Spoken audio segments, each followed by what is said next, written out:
Hi there. Hi, good morning. Welcome back to Curious Collection. I'm Will. I'm Cinnamon. Today is Valentine's 2024, so happy Valentine's to everyone out there. We get bogged down pretty much every day with the negatives of reselling. There's glitches, there's customer issues, there's always a problem with something. Uncertainty, But it's Valentine's Day. So I think it's important, just as much as we talk about the things that are bad, to focus on the things that are good. Yeah. The things that we love about reselling, the things that, we can't imagine having to deal with in other work. So, we've made a little list here, and we kind of want to talk about our experience reselling, why we resell, and why I can't imagine not doing this at this point in my life. Yeah, absolutely. And there is a lot to love because, we have to focus on our whys, right? We talk about that. So what are all of these wonderful things that draws people to reselling, that keeps people reselling, that, we're able to go, oh, I just love what we do. Yeah. Yeah. I mean, it really is like why would you do this and make less money if the only motive is to make money? Well, so. and that is certainly not our motivation, because if it was, then we would both still be in management. Money was never our motivating factor, and that's good because we're not making as much money, but we do get to make money doing amazing things that we love and spending time together and all of that. Talking about time, that our reselling does take time out of our lives. It's not create a listing one time and it's going to be mailbox money for the rest of your life. So, but it does offer us the flexibility that, if you have insomnia and you'd rather work at 2:00 in the morning, then you can do that. You can get up at 2:00 in the morning and you can put your listings up, or you can, pack your orders, or you can send offers. Yeah, it's not really time sensitive that way, which is awesome. So you don't have to punch a clock. If you're a morning person, that's awesome. We are morning people. We start our day at 6 a.m. We're able to, to do it our way, and we're done by 3.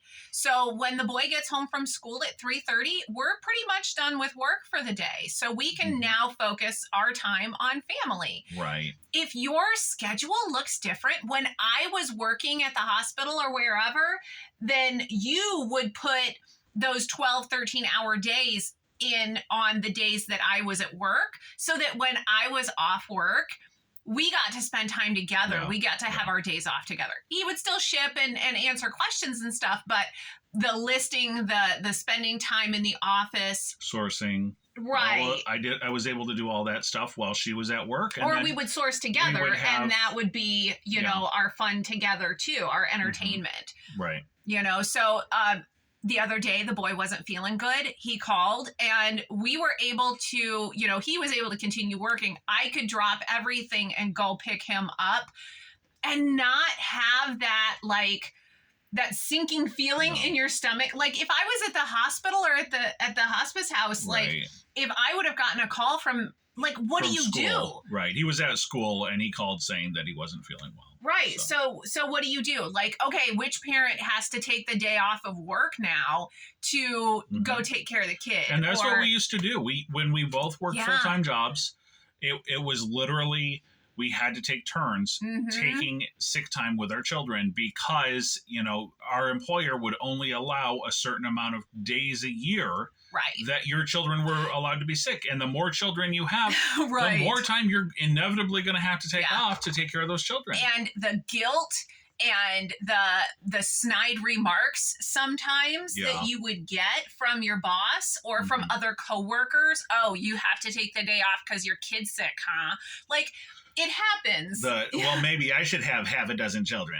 Right. So it happens, but it's awesome that in this position, we actually get that flexibility. Today is Valentine's Day. My husband's going to take me out for lunch so that we can go and have a date and and just be us. And that's awesome. If we want to go grocery shopping, we can go in the middle of the week so that we don't have to fight with crowds on the weekends. Yeah. We can go at 8:00 in the morning. The store is completely dead. Right. And we have the store to ourselves, and we don't have to deal with crowds or waiting in line. When your mom came down for vacation, we got to say, hey, you know what? We're going to go light on the business. Obviously, again, we did our shipping, we did our questions, things like that. But we were able to just take the day and go do touristy things with her and spend time.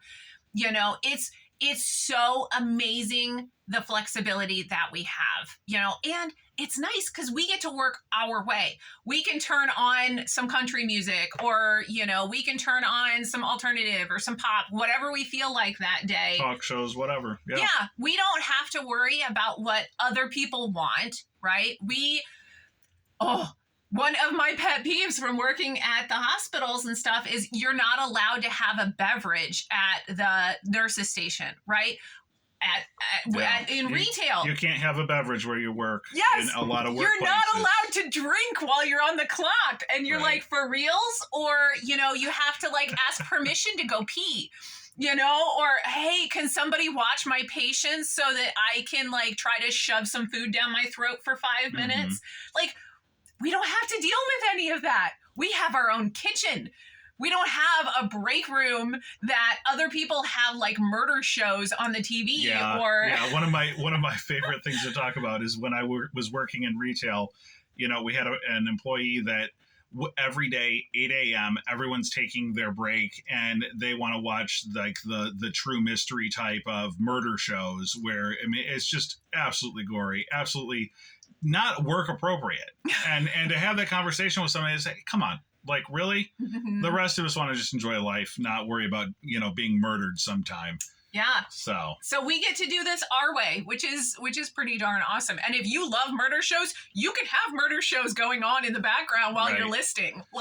You have that flexibility, which is I know it's shallow, but come on, it's good. It makes your day a little bit better. Yeah. You know? In my previous, career, I owned my own business. And when I would work in my office, I had a television in my office and I could have local news going. It literally does not matter. You can do what you want with your time, so long as your orders are being shipped on time and you're answering your questions, doing your listings. The rest of it's up to you. Yeah. So that's absolutely wonderful. The next thing that we talk about is the fact that we're in the right place at the right time to buy items that maybe wish list items for ourselves. Now, yes, the auction house, we're going to be at the auction house to buy items for the business. But occasionally some of those items come through that you've always dreamed of having. You couldn't afford to go and buy at the store or wouldn't even consider paying that kind of money for. Right. And you have your own bidder number. I do. We have a business number, for the auction house, but we also have a household number for the auction house. So when I was kind of into baking and stuff, I was able to get a KitchenAid stand mixer, like the Hobart, the old school, super awesome, heavy duty for $35.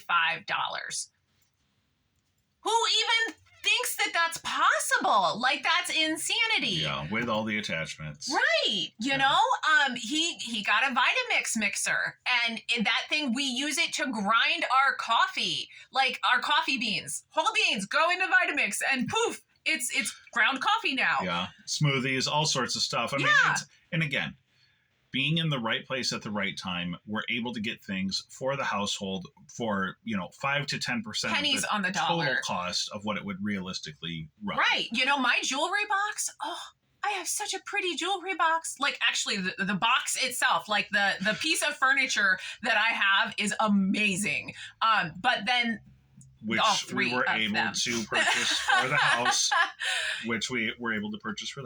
right? Through the auction house, and then filling up those 3 jewelry boxes it's a lot of fun. You have fun trying to fill it up. I do.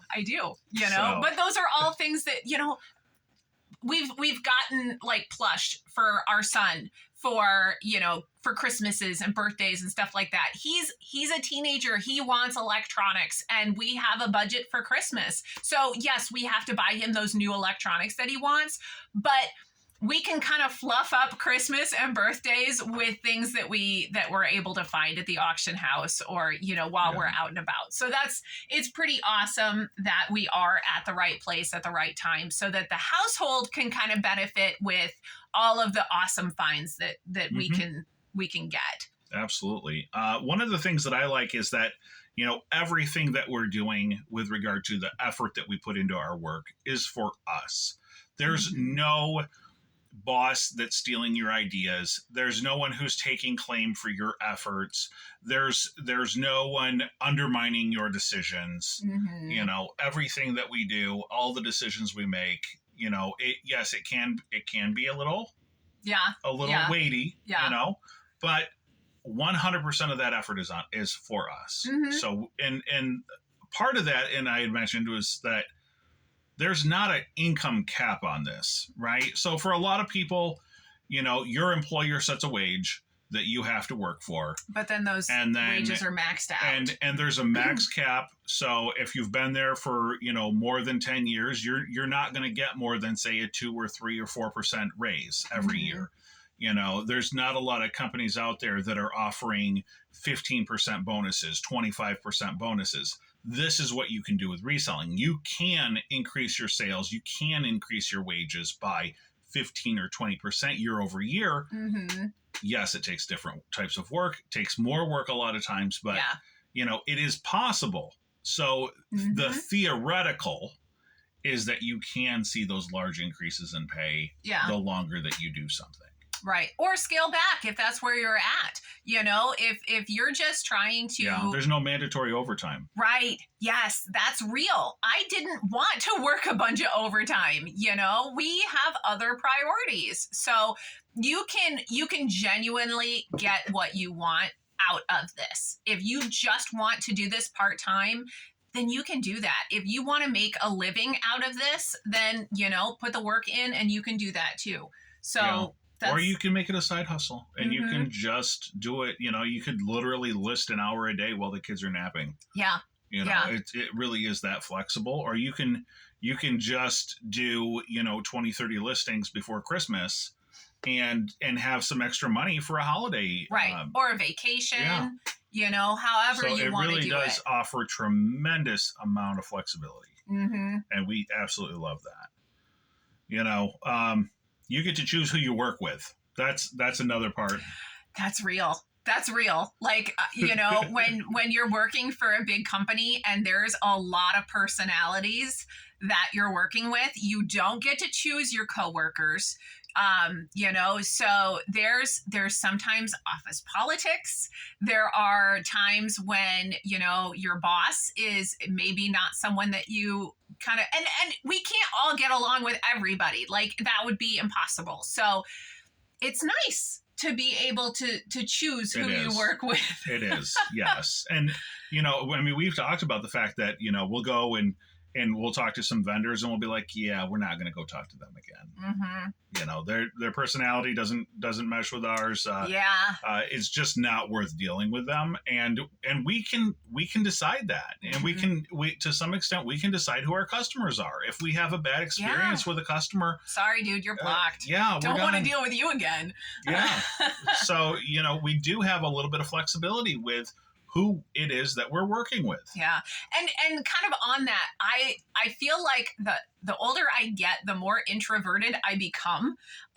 So we do get to choose when and how often we people.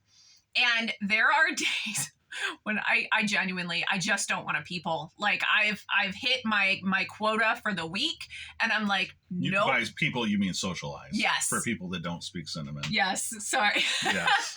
I just can't people anymore. No, there's days when I'm like, you know what? I'm going to sit in the car at the auction house because I just don't have it in me to socialize.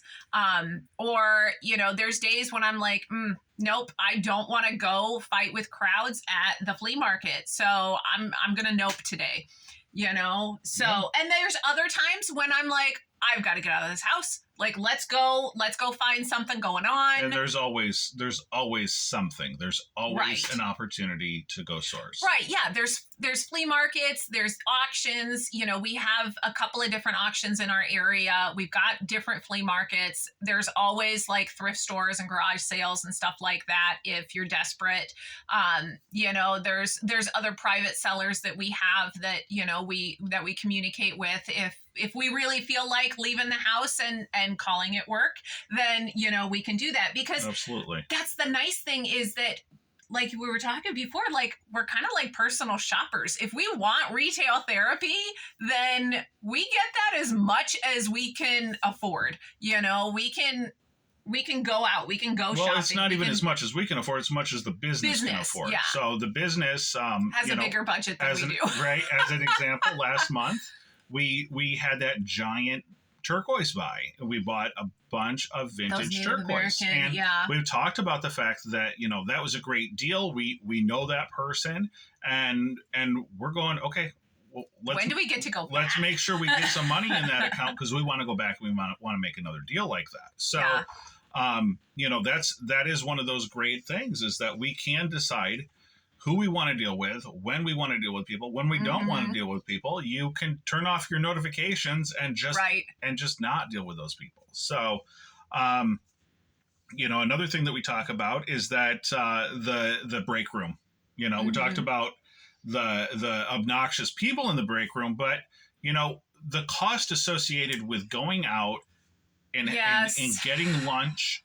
You know, when you work, you know, if you work in a factory, you might have a food truck that shows up, but otherwise you're just brown bagging it every day. Yeah, but if you work in an office, there's that social pressure sometimes of, oh, well, everybody goes out for lunch. We take our hour, everybody, there's all of these restaurants that we go to. When I was working in downtown Detroit, that was... And if you didn't go with the rest of the office, then... well, what's wrong with you? Are you too good to come out to lunch with us? Like, it's ostracizing. So you kind of have to go along with the crowd. And also very much unaffordable. Yeah. Yeah. I mean, at the time, it was like $10 to $15. Yeah. That was then 10, 15, 20 years ago. But... I don't want to think that it was 20 years ago. Yeah, goodness. I mean, if you take $15 even as a low price lunch, and you multiply that out times 20 meals, you're talking about $300 a month that you're spending for one meal out, with people that you don't necessarily like, right. So, and then the other thing is, like, one of the places I worked had a company break room, and you know, you don't have any control over that space. And, you know, some people would come in and they'd microwave their tuna sandwiches or you know, like just all... Or sauerkraut. Hey, I like sauerkraut. but that is a reality that, you know, you really have the ultimate control over your workplace. Yeah. So the next thing we talk about is the fact that we get to choose what we sell. Yeah. So... you know, I've talked about the fact that if I had to sell postcards and ephemera like you, it would make me miserable. I love my jewelry. I swear I love it more and more every day. The more I learn about it, the more pieces that I find. You know, now I'm like, ooh, those antique jet is super, super cool. And I'm getting better at it so that I can recognize found gold. The other day, I had this antique brooch that had 2 different pins on the back. Like, they were like crisscrossed. And it was because it's a watch fob, but it's a brooch. So, like, there was the one that you could put the watch fob on, and then the other one was so you can pin it. Again, like, this would make him miserable. He doesn't care, but I thought it was super cool. Right. And then you also had identified, just by visually looking and handling it, the warmth and the mass of it, that it was gold. And so we did a scratch test with it. And of course, it tested out 10 karat gold, solid gold. And that's something that, because it wasn't marked, because it was an antique piece, that other people are overlooking. And if you have passion for that, then how amazing is that you get to literally handle and play with all of the cool stuff every day. Yeah, no, it is. It's awesome. The next thing is that just the great people that we get to deal with. Mm-hmm. So there are a lot of really fun vendors that we talk with. There's a lot of like just genuinely real people. Yeah. Just down to earth, real people. They're not the used car salesman trying to sell you some garbage. You know, they're real people. The longer you know them, you get to learn about them, their families. You know, we've seen people, you know, with, you know, they have children, and you see the children growing up, and you know, so it really is an amazing opportunity to see the people that we deal with in person, and then the customer experience. There are times when the customers like leave us feedback and it just warms your heart. You know, we've had customers who, you know, oh my goodness, this picture is my dad's airplane from, you know, the 60s or whatnot. Or we've had people who are like, oh my goodness, this strawberry shortcake lamp, I was able to buy it for my niece who wanted it when she was a little girl, and she's so happy, and they send us like pictures of their niece with this lamp. They're just so excited about these items. They're not items that you can go get at Walmart. You know, there are emotional connections to these pieces. Yeah, there's you know, even just reading through the positive feedback is certainly, it warms your heart, and it gives you purpose in your work, because you know, honestly, for me, working in a retailer and putting out products that are, you know, generic, everyday, normal use products, customers don't care the amount of effort and energy that went into that. They're not getting excited because they bought another can of corn. It's they're coming and they're finding things that they have an emotional connection with. Right. You know, I think about the cruise ephemera, and people go, that was the boat that my parents went on their honeymoon on. Well, we've had people whose grandparents came to America, or great grandparents came to America on that ship, and they're looking for, you know, just some visuals of like what the room looked like that their grandparents stayed in when they brought their family into America.